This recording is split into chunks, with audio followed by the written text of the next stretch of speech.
guys, welcome back to my channel, or welcome if you're new. My name's Taylor.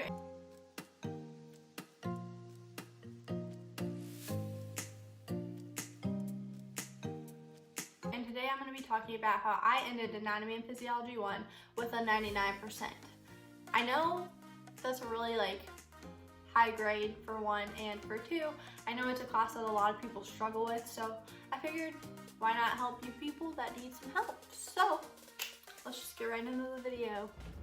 Okay, I'm not sure who exactly is watching this video and if you're watching it to actually get help for A&P, but I know this video can help a few people specifically.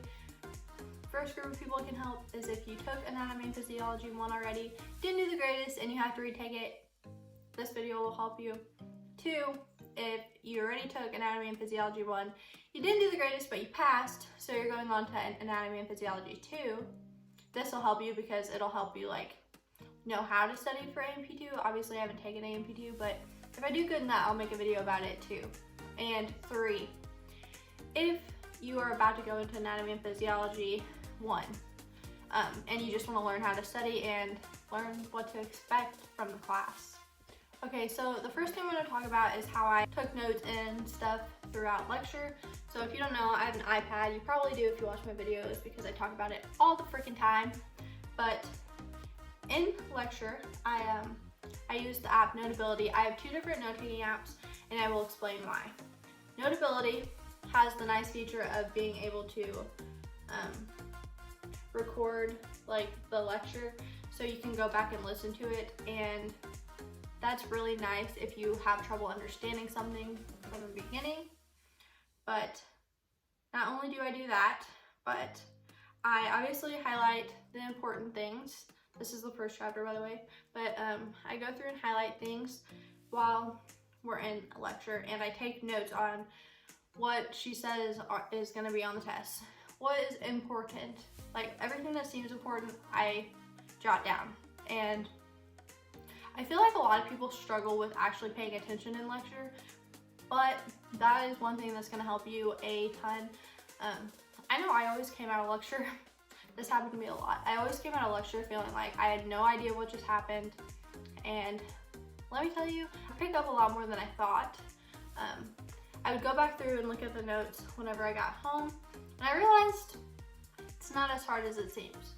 Lecture is the first time you're probably going to hear a lot of the terms being used, so it's kind of confusing, but if you go back over the notes when, as soon as you get home or right when you get out of class, anything like that, you will probably understand a little bit better than you did the first time hearing the things. Another thing I do in lecture is, so as it's recording the lecture, it will tell you what time it's at on the recording, and if I really don't understand something, I will jot down the time of the recording right next to the slide we're at, so I can go back through and listen to it while I'm going over it, because I feel like that helps a lot too.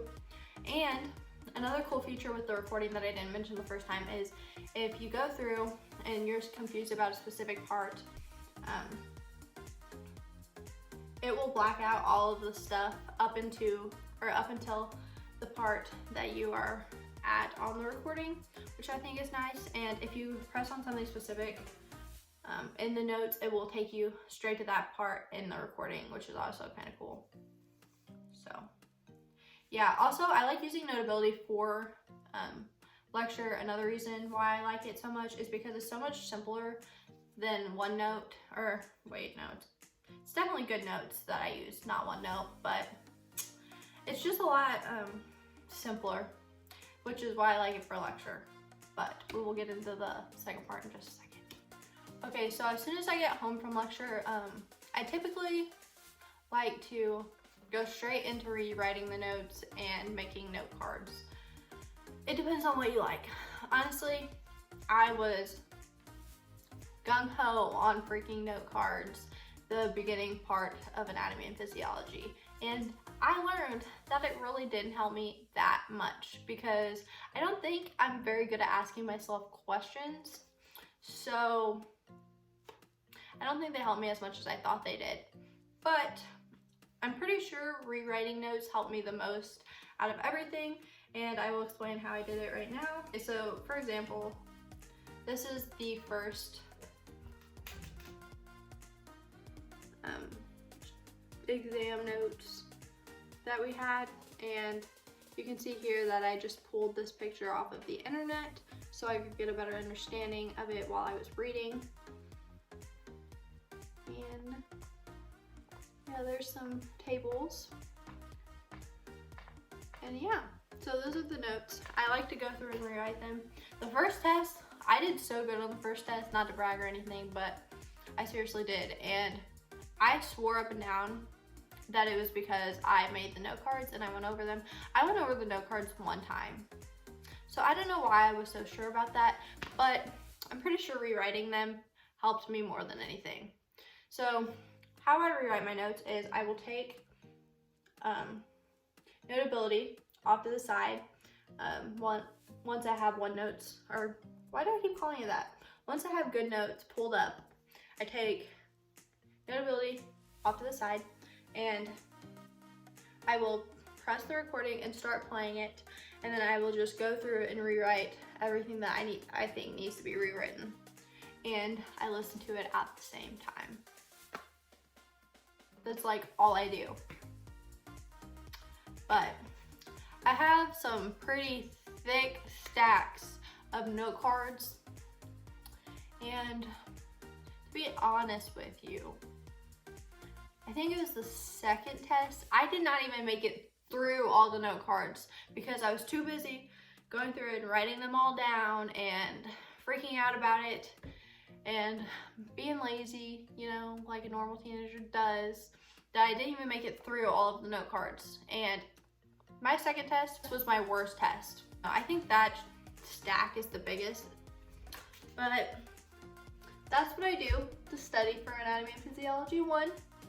And if you have any other questions, just let me know in the comments down below. Another thing I want to show you is specifically for the final, I did really well on the final. I got a 99%, and how I studied is, so my teacher gave us this checklist for the final on what we should know. She didn't give us a checklist, but she gave us like a list of things that we should look over that might be on the test, you know. So I just made a checklist out of it, and then I went through and made notes on things that I didn't know, and I learned by the end of Anatomy and Physiology, the very last test, the final, that making little diagrams myself made me remember things so much better. If you want to know how I make my diagrams, just again let me know in the comments. I will be happy to make a video about it because personally I freaking love making diagrams and stuff like that. So yeah, and I also like to color code my notes because I'm just weird. But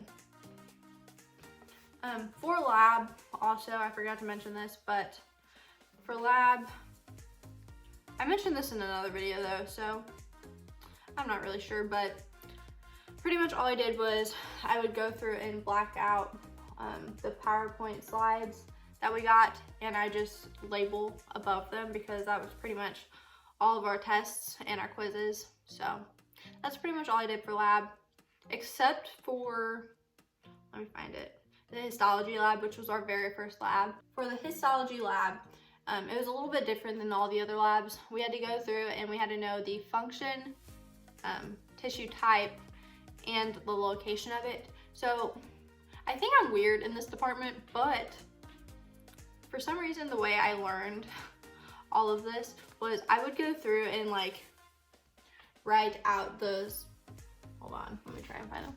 Do I have to do this? Just the letters, like the first letters of everything. So for example, on this one, it was, the function is voluntary movement, manipulation of the environment, facial expression, and voluntary control. And then the location was attached to bone and occasionally, occasionally to the skin. And you can just see that I wrote those like letters in order. And I don't know why that worked for me.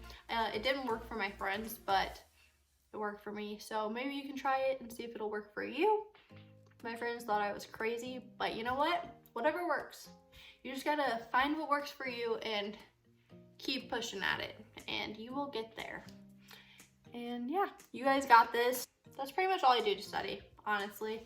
And like I said, if you have any questions, just leave them down in the comments below and I will be happy to answer them. I will see you guys in the next video. If you like this video, please like, comment, and subscribe down below. And